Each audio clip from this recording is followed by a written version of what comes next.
1절에 형제들 있죠. 그 밑줄을 한번 그어보시고 3절에 그들이 나오죠. 거기도 밑줄을 한번 그어보시면 이 형제들하고 그들은 대조입니다. 본문에. 그래서 형제들은 예수 안에 있는 사람들이고요. 그들은 예수 안에 없는 사람들 대조예요.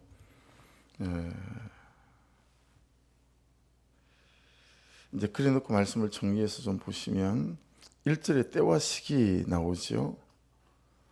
2절로 가보십시오. 주의 날도 나오죠. 2절에 주의 날. 그리고 4절에 가시면 그날 나오죠. 이 때와 시기는 뭐에 대한 때와 시기냐면 또 주의 날, 그날은 뭐냐면 예수님이 이 땅에 다시 오실 주님의 재림을 말합니다. 예. 예수께서 이 땅에 다시 오실 주님의 재림. 예. 그래서 2000년에 온 이제 주님이 초림하신 거고, 그렇죠? 그리고 예수께서 다시 오실 거다라고 하셨잖아요. 그래서 저와 여러분은 예수의 다시 오심 주의 재림을 기다리는 사람들이고, 그래서 위에 형제들하고 또 그들 대조를 해놨잖아요. 그럼 형제들은 뭐라고 말씀하시는지, 또 그들에 대해서는 뭐라고 말씀하시는지 이렇게 좀 살펴보면 되겠죠. 자, 2절에 보시면 형제들에 관해서 이제 말씀합니다. 그죠? 2절에 주의 날이 밤에 도둑같이 예고 없이 갑자기 올 줄을 알고 있습니까? 모릅니까? 알고 있습니다. 그죠? 주의 날이 밤에 도둑같이 예고 없이 갑자기 올 줄 자세히 알고 있다. 4절을 보십시오. 형제들아 너희는 어둠에 있지 아니하매 그날이 도둑같이 너희에게 임하지 못하리니. 주님께서 언제 오시는지는 몰라요. 모르지만 주님께서 갑자기 재림하게 되실 거다라는 건 알고 있다라고 하는 거죠. 그리고 형제들이 어둠에 있지 아니하고 밝게 빛으로 믿음 안에 있기 때문에 그날이 도둑같이 갑자기 와도 문제가 안 된다라는 거예요. 도둑같이 임해도 문제가 안 된다. 그래서 그게 어둠이란 단어 있죠. 이 어둠은 스코토스라고 하는데 세 가지 결핍이 있는 상태를 말합니다.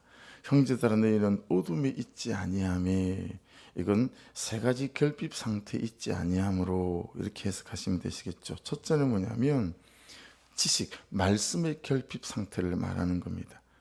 그러니까 이 어둠은 하나님을 말씀으로 알지 못하는 거예요. 그래서 우리가 말씀을 읽고 묵상하고 양육받고 배우는 이유가 그거죠. 말씀으로 하나님을 알아야 해요.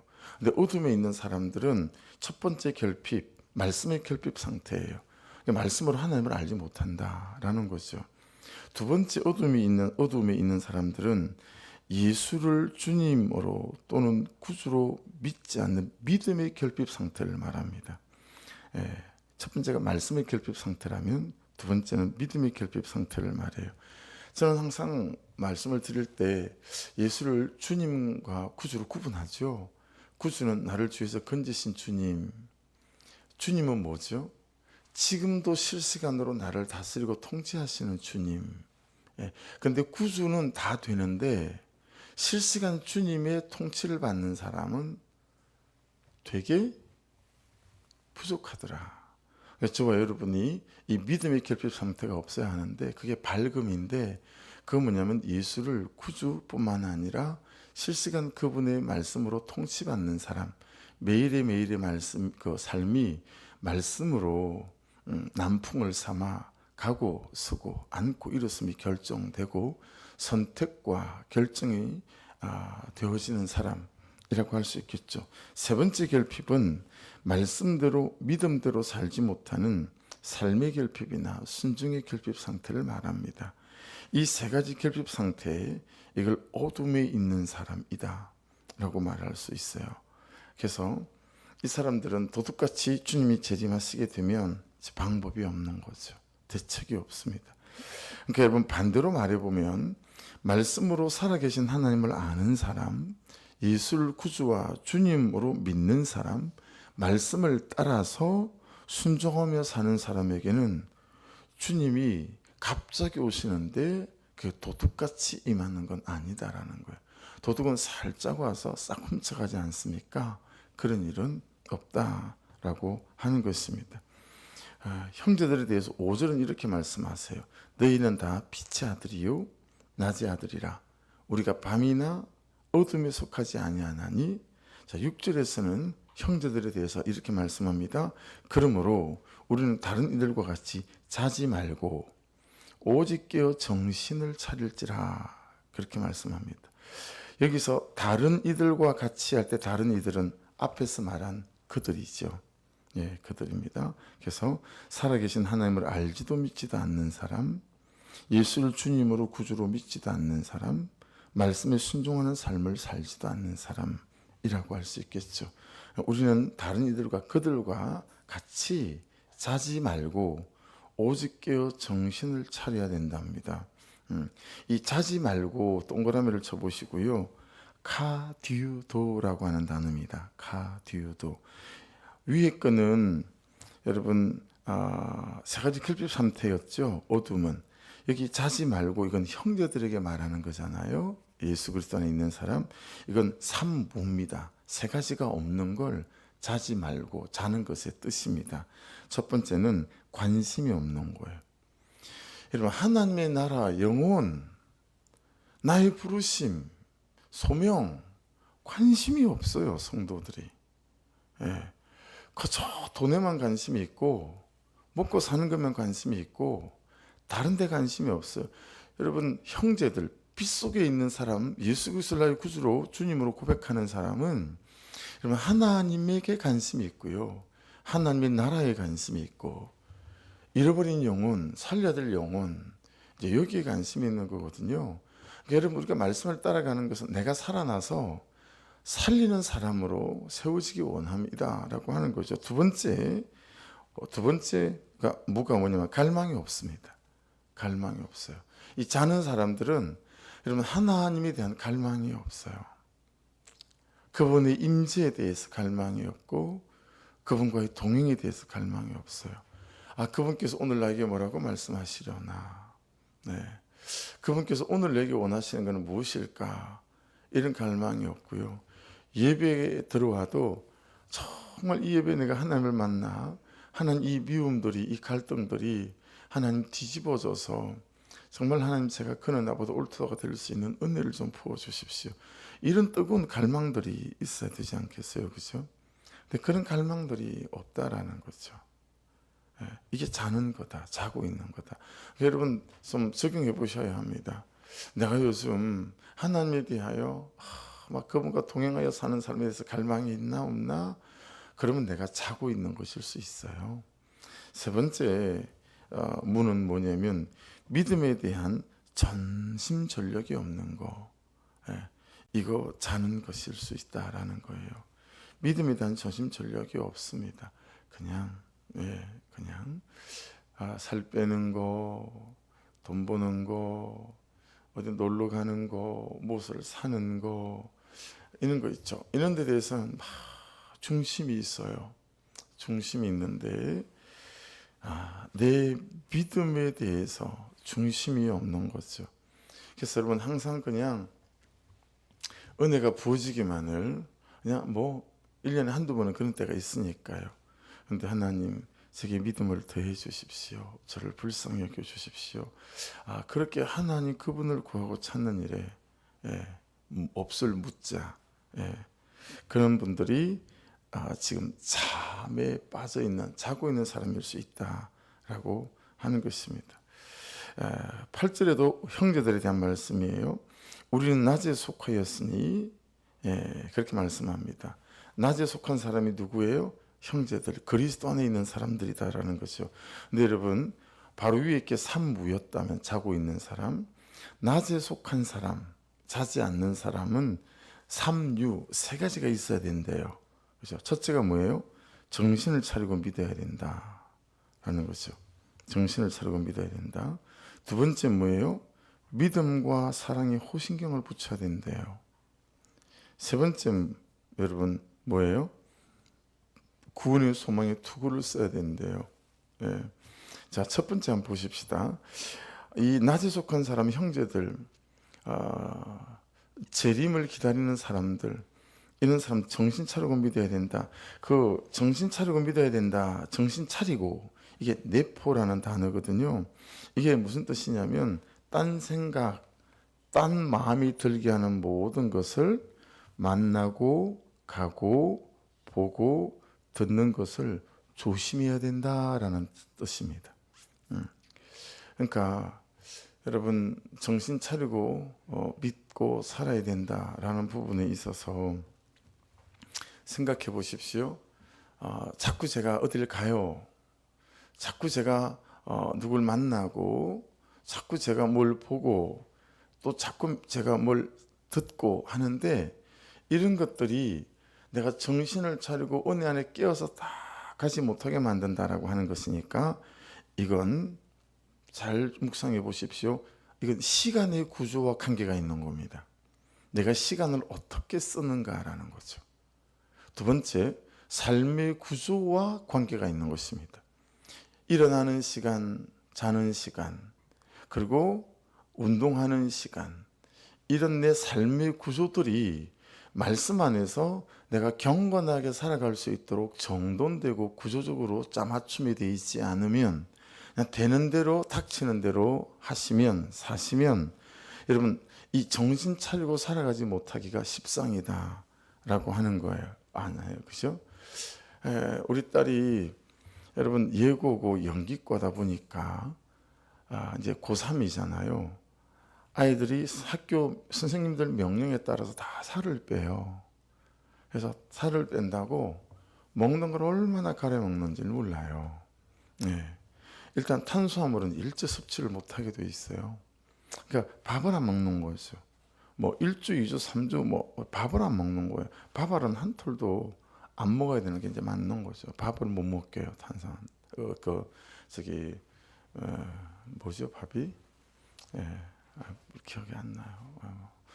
그러니까 야채 위주로 밥을 먹고요. 어떻게 사나 싶을 정도죠. 되게 가린단 말이에요. 그러니까 여러분 정신을 차리고 믿음 안에 살아가는 것들도 좀 가리는 것이 있어야 되는데 가리는 것이 없는 거죠.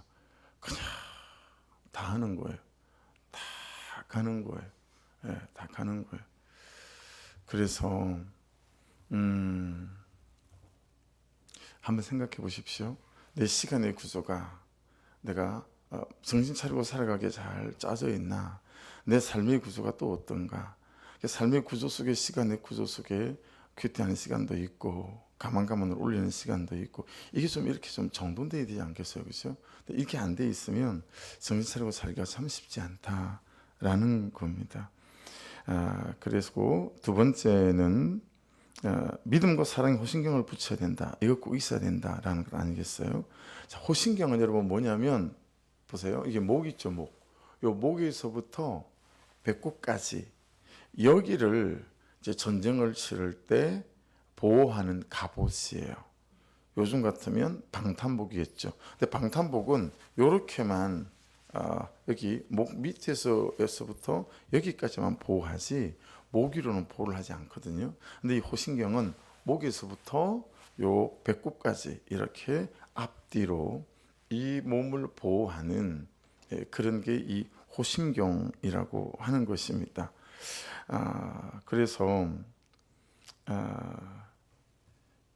이 형제들에게나 믿음의 백성들에게는 그 갑옷이 그 방탄복이 이제 뭐라는 거죠? 믿음이고 사랑이다 지금 말씀하시잖아요. 믿음과 사랑이 호신경을 붙여야 된다. 여러분 여기부터 여기까지는 어때요? 총에 맞든 칼에 찔리든 화살에 맞든 또는 칼로 찔리든 가장 치명적이어서 어떻게 해볼 도리가 없죠. 더구나 그 옛날에 복부를 열어서 막 끊어진 창자를 이어 붙일 수도 없는 때 아닙니까? 이게 치명적이에요. 찔리면 죽는 거죠. 그렇죠? 그런 게 호신경이 보호하는 거예요. 그러니까 여러분 우리를 보호하는 게 뭐냐면 이 믿음하고 사랑이다. 이 방탄복을 믿음의 방탄복을 입어야 하고 사랑의 방탄복을 입어야 된다라는 것입니다. 그래서 여러분, 사랑이라고 하는 것은 어때요? 이게 어떤 방탄복 역할을 할까요? 죄에서, 교만에서 영적인 나태함을 막는, 앞을 막는 방탄복이라면, 믿음은 어떨까요? 뒤를 막는 방탄복이에요. 불신앙이나 불순종, 등 뒤를 막는 방탄복이죠. 이 사랑과 믿음으로 나를 둘러쳐야 된다라고 하는 것입니다. 그렇지 않으면 항상 죄에게 노출되고 사단에게 노출되기 십상이다라고 하는 것이죠. 한번 적용해 보십시오. 우리는 나를 지키고 지켜줄 수 있는 것이 돈이라고 생각하기 십상이죠. 그렇죠? 그래서 우리가 돈의 목숨을 거는 거 아니겠어요? 하지만 반대로 솔로몬을 무너뜨린 건 돈입니다. 여러분, 말씀 안에서 말씀하는 걸 잘 유념하여 들으셔야 합니다. 여러분, 우리는 나를 지키는 것이 힘이고 권세고 권력이라고 생각하잖아요. 하지만 반대로 다윗을 무너뜨린 건 그 힘과 권력과 권세였습니다. 다윗이 광야에 도망다닐 때 그 힘과 권세를 가진 사울 왕에게 여러분 13년, 14년을 도망다니잖아요. 힘이 없으니까 맨날 도망다니는 거예요. 동굴에서 자고 광야에서 자고. 근데 얼마나 여러분 다윗이 깨어있고 얼마나 다윗이 거룩한 삶과 주님과 동행하는 삶을 살았습니까? 근데 왕이 되고 보니, 힘과 권력을 갖고 보니, 여러분 저 아람 군대 치러 가면서 요압 장관 군대 다 보내놓고 자기는 어떻게 해요? 얼마나 밤새 뭘 하고 했는지 여러분 오후 4시 5시 돼가지고요, 그때 일어나가지고 그리고 왕궁을 거닐다가 밧세바를 본 거 아니겠어요? 힘과 권력과 권세, 이게 다윗을 무너뜨렸다라고 하는 것입니다. 그래서 참 내 가정을 지키는 것, 내 관계를 지키는 방탄복은 사랑입니다. 적용이 되지 않습니까? 아내와의 관계, 가족과의 관계, 부모님과의 관계, 여러분 이렇게 관계를 지키고 가정을 지키는 이 방탄복은 사랑입니다. 정말 깨닫게 되죠. 그는 나보다 옳도다가 내 가정을 지키는 사랑의 방탄복인 거예요. 내 관계를 지키는 사랑의 방탄복이라는 사실을 깨닫게 됩니다. 자, 세 번째, 구원의 소망의 투구를 꼭 쓰고 이게 꼭 있어야 된다라는 거예요. 여러분, 구원이라는 소망의 투구는 무엇일까요? 지금 이 말씀이 주어지는 때는 로마 시대가 배경 아니겠습니까? 그렇죠? 그래서 자, 병사 한 사람이 있어요. 이 병사가 칼과 창을 이렇게 들었어요. 칼과 창은 자기가 선택해서 들 수 있어요. 근데 이 투구는 내가 선택해서 내가 쓸 수 없어요. 투구는 내가 칼과 창을 들잖아요. 그럼 꼭 투구는 상관이 씌워주는 게 투구였다고 합니다. 그게 군대 안에서, 조직 안에서 항상 관례였다라는 거예요. 그래서 투구는 항상 상관이 이렇게 딱 요즘 같으면 중대장이 구원의 투구를 딱 씌워주는 거다라고 하는 것입니다. 그래서 상관에게 하사받는 무기가 이 투구였는데, 이 투기 때문에 무기를 받는 거라는 거예요. 무슨 얘기예요? 이게 가장 중요하다라는 거죠. 생각하고 계획하고, 예. 이게 머리가 제일 중요하기 때문에 이 투구는 상관한테 화살을 받는다. 무기를 받는 이유도 이 투구, 이 여기를 지키기 위해서 무기를 준다라고 생각을 했다라고 하는 것입니다. 그래서 여러분, 구원의 소망의 투구가 지키는 것은 가장 중요한 것입니다. 구원의 소망의 투구가 지키는 건 가장 중요한 거. 그래서 구원의 소망의 투구는 뭘 말하냐면 구원의 확신을 말하는 겁니다. 주님이 내일 온다, 모레 온다, 삶에 이런저런 이런 일이 일어나게 될 때 가장 중요한 게 뭐냐면 구원의 확신이다. 여러분 적용해 보십시다. 구원의 확신은 죽을 때만 필요합니까? 막 장례식에 아버님, 어머님 또는 여러분과 제가 이 다음에 막 숨이 넘어가려고 할 때, 그때 여러분 구원의 확신이 있는 사람들의 얼굴빛은, 이번에 장로님, 어머님 요양원에서 다 깜짝 놀랬다는 것 아니겠어요? 오죽하면 이 요양원의 수간호사, 간호사님이 다른 요양원에 일하는 분들이 쭉 서 있잖아요. 이제 막 임종하시니까 우리 이 다음에 이분처럼 죽자고 말할 정도로 만면에 평안함과 웃음이 가득하게 그렇게 그냥 자기들도 그 많은 요양원에서 이렇게 돌아가시는 어머님, 아버님들을 보면서 이렇게 돌아가시는 분을 처음 뵀다는 거 아니겠어요? 구원의 확신이 있는 분들은 여러분 목사라 임종과 장례를 치를 때가 많잖아요. 완전 다릅니다. 근데요, 구원의 확신이 없는 사람들은요, 그 숨이 넘어가는 걸 자기 힘으로 숨이 안 넘어가게끔 막아보려고요, 정말 발악을 합니다. 얼굴이 일그러지고요. 보고 있기가 너무 안타까운 거죠. 예, 죽을 때만 그런데 구원의 확신이 필요하냐? 그렇지가 않다라는 거예요. 이 구원의 소망의 투구는 살아있는 날에 훨씬 더 많이 필요합니다. 고난이 올 때, 그렇죠? 이 사람 데살로니가 교회 성도들처럼 그래서 이 말씀을 하시는 거 아니겠어요?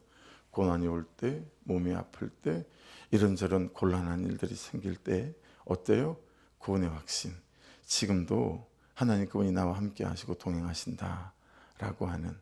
그래서 주일날 말씀에는 그게 여호와 샴마로 이어지지 않았습니까? 그렇죠?